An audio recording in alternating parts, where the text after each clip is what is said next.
India TV YouTube channel को subscribe करें और बेल आइकन दबाएं। और त्योहारों से पहले धमाके की साजिश रचने वाले गिरफ्तार आतंकियों के मॉड्यूल को लेकर बड़ा खुलासा हुआ है।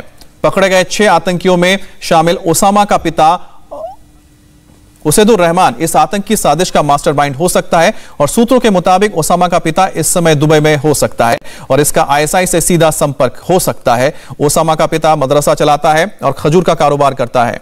ओसामा का चाचा भी इस टेरर मॉड्यूल का हिस्सा है और ओसामा के चाचा का नाम हुमैद बताया जा रहा है, जिसकी स्पेशल सेल को तलाश है और ओसामा से पूछताछ और उससे चैट से ये सारी जानकारियां सामने आई हैं। स्पेशल सेल और आईबी इस मामले की पड़ताल कर रही है और ओसामा को दिल्ली के जामिया नगर से गिरफ्तार किया गया था। यह वही शख्स जो अप्रैल में पहले मस्कट पहुंचा था, फिर ट्रेनिंग के लिए वहां से पाकिस्तान गया। अब आतंक के इस पूरे मॉड्यूल को ठीक से समझिए। स्पेशल सेल के सूत्रों के मुताबिक दिल्ली पुलिस की स्पेशल सेल और आईबी की पूछताछ में जो खुलासा हुआ उसके मुताबिक जामिया से गिरफ्तार ओसामा का पिता इस टेरर मॉड्यूल का मास्टरमाइंड है। ओसामा का पिता उसैदुर रहमान इस वक्त दुबई में है और वो वहां से मदरसा चलाता है और आईएसआई के साथ सीधे संपर्क में है। ओसामा से पूछताछ और उसके अपने पिता के साथ मोबाइल में जो चैट्स हुए थे उससे खुलासा हुआ है। ओसामा का चाचा हुमैदुर रहमान भी इस टेरर मॉड्यूल का हिस्सा है। गिरफ्तार जीशान को रेडिकलाइज करने वाला भी बताया जा रहा है। ओसामा का चाचा, उसने बाद में इसे जीशान को पाकिस्तान ट्रेनिंग के लिए भेजा था। ओसामा का चाचा हुमैदुर रहमान यूपी के प्रयागराज का रहने वाला है और फिलहाल फरार है। उसकी गिरफ्तारी के लिए छापेमारी की जा रही है और पूछताछ में खुलासा हुआ है कि टेरर और अंडरवर्ल्ड का नया मॉड्यूल खड़ा करने की जिम्मेदारी आईएसआई के कर्नल रैंक के ऑफिसर ने दी थी, जो ग्वादर पोर्ट के फार्म हाउस में ट्रेनिंग के वक्त मौजूद था। वो सादे कपड़े में रहता था।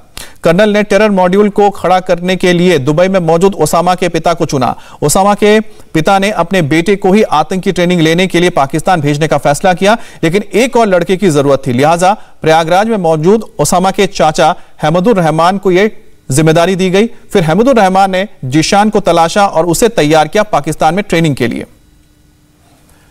अंडरवर्ल्ड का टास्क दाऊद के भाई अनीस कर्नल गाजी के संपर्क में था और इस टीम की जिम्मेदारी ट्रेंड आतंकियों को पैसा, हथियार और बारूद मुहैया करवाने की थी। इसके लिए समीर कालिया का इस्तेमाल किया जा रहा था। अब समीर मुंबई के धारावी का रहने वाला है और इसके फोन से भी बहुत सारे व्हाट्सएप चैट्स और मैसेजेस मिले हैं, जिससे खुलासा हो सकता है कि आखिरकार किस तरह से मॉड्यूल को चलाया जाता था। अब दिल्ली पुलिस की स्पेशल सेल जहां पर 6 आतंकियों को रिमांड में लेकर पूछताछ कर रही है, वहीं पंजाब में भी पिछले 40 दिनों के अंदर चौथा टेरर मॉड्यूल पकड़े जाने के बाद पंजाब के सीएम कैप्टन अमरिंदर सिंह ने पूरे प्रदेश में हाई अलर्ट जारी कर दिया है और पिछले महीने 8 अगस्त को आईडी टिफिन बॉम्ब से एक तेल टैंकर को उड़ाने की जो कोशिश हुई थी, उसी सिलसिले में 4 आतंकवादियों को गिरफ्तार किया गया है। इन चारों को पाकिस्तान की खुफिया एजेंसी आईएसआई से डायरेक्शन मिलता था। पंजाब के डीजीपी दिनकर गुप्ता ने बुधवार को खुलासा किया कि इस मामले में एक पाकिस्तानी खुफिया ऑफिसर समेत पाकिस्तान में बसे 2 आतंकवादियों की पहचान कर दी गई है और इन्हें नामजद किया गया है। इनमें से एक आतंकी को कुछ दिन पहले गिरफ्तार किया गया था और पंजाब के सीएम ने राज्य में स्कूलों और शैक्षणिक संस्थानों में फिर से खुलने, त्योहारों को लेकर और तमाम जो विधानसभा चुनाव होने वाले हैं उसके मद्देनजर अलर्ट जारी किया है। पंजाब पुलिस ने जिन आतंकियों को मंगलवार को गिरफ्तार किया उनके नाम रूबल सिंह, बिक्की भुट्टी, मलकीत सिंह और गुरप्रीत सिंह, ये वो चारों हैं जो सीधे आईएसआई के संपर्क में थे और उनके डायरेक्शन में काम करते थे। पहले आपको बताते हैं कि आखिर पुलिस इन आतंकियों तक पहुंची कैसे और कैसे खुलासा हुआ। दरअसल 8 अगस्त 2021 को अजनाला में एक पेट्रोल पंप पर एक लावारिस ऑयल टैंकर में आग लगी। पुलिस ने आग लगने की घटना को संदिग्ध मानते हुए आसपास के सीसीटीवी को चेक करना शुरू किया और सीसीटीवी में 4 लोग दिखे जिन्होंने रात 11 बजे टैंकर को पेट्रोल पंप के पास पार्क किया। रात को 11:19 पर यह वापस लौटे और ऑयल टैंकर में कुछ संदिग्ध मटेरियल फिट करने की कोशिश कर रहे थे।